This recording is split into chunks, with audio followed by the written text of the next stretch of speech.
If you clicked on this video, I presume that you're the one who's struggling to get into UX, or perhaps you're already in the field, but for whatever reason, you cannot get the next job opportunity, or you fail the interviews, or some other issues which maybe put a spanner in the works for you and you cannot get in. Now, I'm going to use my book again. If you're struggling to get in UX, make sure to pick this copy up. And one of the first chapters in this book is the issues designers make and what actually prevents people from getting into the UX.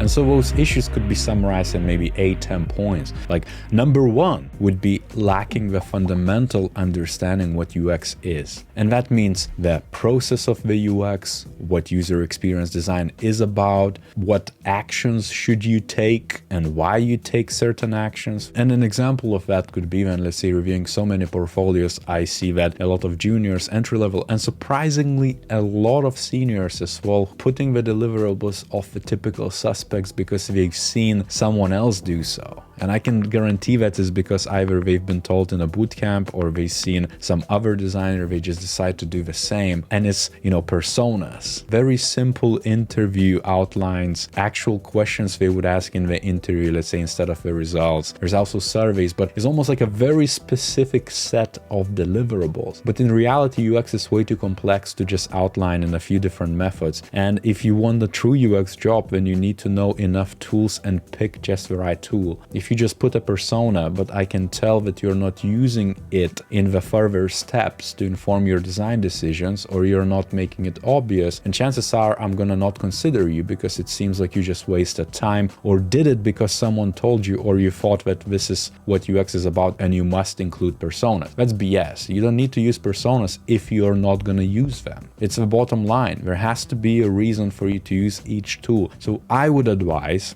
and not to make it like a endless story, again, pick up the book if you want to know exactly what I would advise, but I would advise you to always ask, why are you adding it? Why are you doing that action? Why are you working on that deliverable? And if you cannot explain why, then don't do it. Or find other ways to do so which makes sense from UX standpoint. Or find someone else who's more experienced than you who can tell you how to do so or what you should be doing instead. Now, the second one is almost like a segue of the first one where I mentioned that a lot of seniors mistake UI and UX. Well, that's across the board. Everybody's mistaking UI for UX. UI/UX issues, which I covered in the other video, my take on that. But ultimately, a lot of, I would say 9 out of 10 portfolios think that they can do UI work and some UX and then apply for hardcore UX positions. And in reality, it never works out that way because the actual UX positions requires just full-on UX focus. And I'm coming from just actual proper UX positions, not kind of like,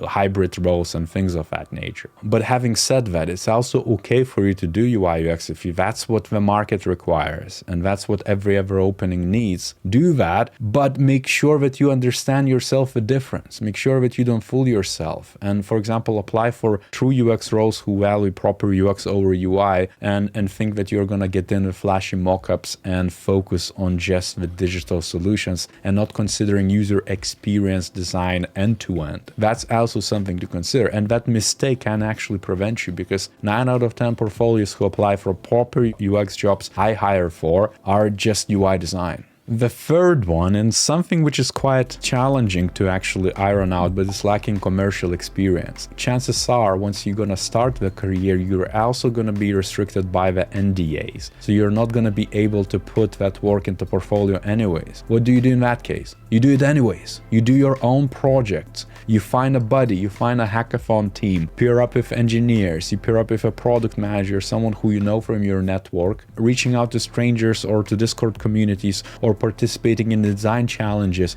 and coming up with the cases which can make you much more experienced and almost beat that mark of 1 to 3 years of needed experience to enter the market. You can collect that experience by doing the actual work anyways. but you must do the work anyways instead of sitting on a couch and expect that, doing a course is actually going to get you that experience. It doesn't work that way. Now, the fourth mistake is listening to yaysayers and naysayers. I see a lot of people on LinkedIn in particular, for whatever reason, they either beat people down for not doing proper UX, or they kind of just go full on positive evangelism, put rose petals over everything and just saying everything is UX. You can just do UI design and get UX roles. It's almost like opposite sides of a spectrum. I would advise you to actually get someone who can be very candid and give you very candid feedback, but also wouldn't beat you down. So it's almost at the middle part of experience where people actually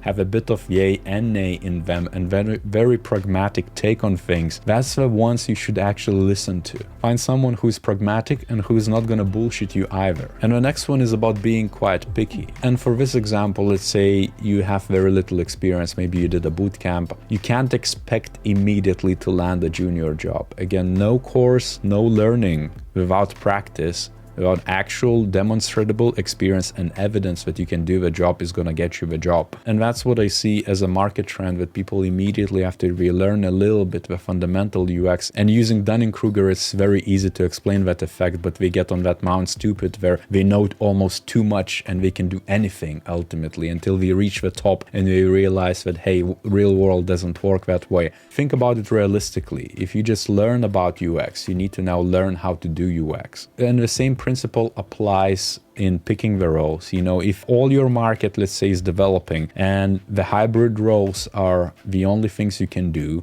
it's not true UX roles, or maybe there is lack of user research, well, that's the reality. You can either migrate somewhere where it's the tech hub and tech rich and they require proper UX, or you can just stick around and do it anyways, but start with, let's say, UI UX or something along those lines. If it means that you, let's say, can pay your bills, but also learn further and get into UX over time, that's the way to go. It takes years anyways to develop UX skills. You cannot become it overnight or over a few months doing a boot camp or a course. If someone comes to you and says, hey, I only have an internship in user research but not UI, or vice versa, I only have an internship in digital design, and they say, what the hell is UX? Take it anyways. You could do that for a year or two, learn enough, do the side project, do the user research anyways if they don't allow you to do that, and then come out of that better off because you already have industry experience and some sense of UX. That's how you get that experience. It could be one way to do so. You cannot expect everything to be ideal ultimately. Now, the next one is very bothersome to me because a lot of people think about short-term opportunities over long-term. And I know it kind of contradicts the previous point. There is a good balance here to be achieved, but every decision you make, you need to think about longer term opportunities and longer term impact. Again, maybe joining a graphic design or digital design company or agency for the first couple of years would be okay. But if you want true UX roles in the long term, you might need to see exactly where and how you grow into it and how much is it going to take you to do it on your own versus what the employer could support. Or maybe there's a clear transition that you just committed for now here, but your bigger goal is UX, therefore you plan it out different trajectories and things of that nature.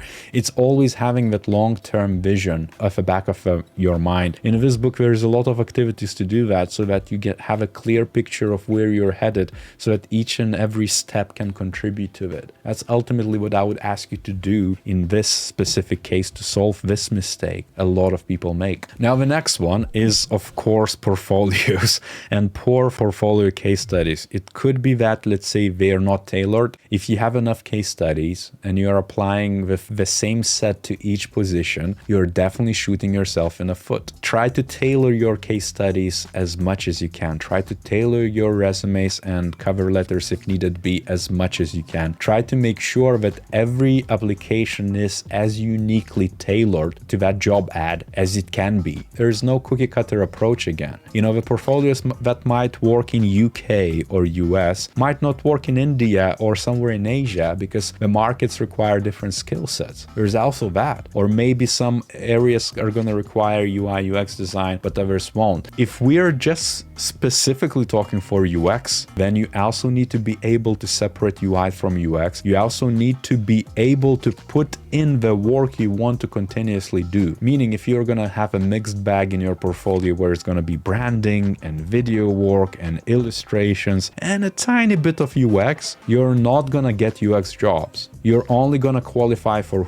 those jobs who have branding in it and some video work and some illustrations, and that's not a bad thing again. But if you want UX jobs, you need to portray UX or make two separate portfolios. One is which is tailored for UX, one is which is tailored for your digital work, so maybe you can get some agency work or freelance. Also, think about the case studies. Think about what's most relevant. Think about, can you showcase your true UX skills and show how you take the research into the architecture of a solution of the experience and think beyond just digital means. Can you do that as well? How can you actually enrich it?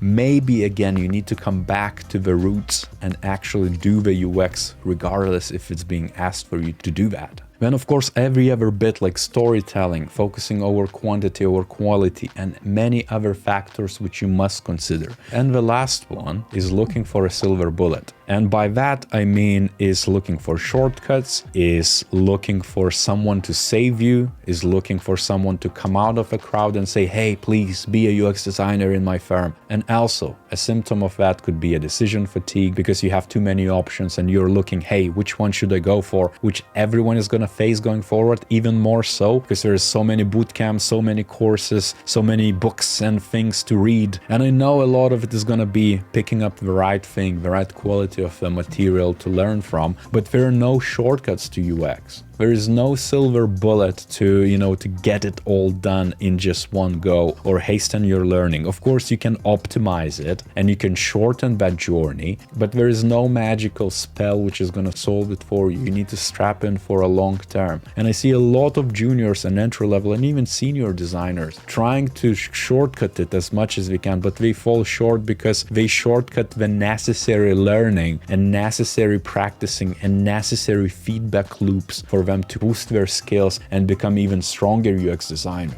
Don't do that. Think long term again. Think about learning, and then everything else is gonna follow. And the score is gonna take care of itself in that regard. If you take care of the fundamentals, if you learn enough and you actually put it into practice and demonstrate it. Again, you're gonna need to work harder than anyone else if you wanna get into this field. I'm not gonna sugarcoat it. This is not that type of channel. If you want it, you can find other channels around or, read articles about like all the glossy stuff and how easy it is to get into UX. It's not the reality for most people. You might get lucky, but not everybody's gonna get lucky. Majority won't. It's as simple as that. And I hope you find it useful because it's intended to do exactly that, to answer those mistakes and help you out in the journey into UX. And on that note, if you like this video, make sure to smash that like button, subscribe, bell notifications, and all the different jazz. And as per usual, I'll see you next time.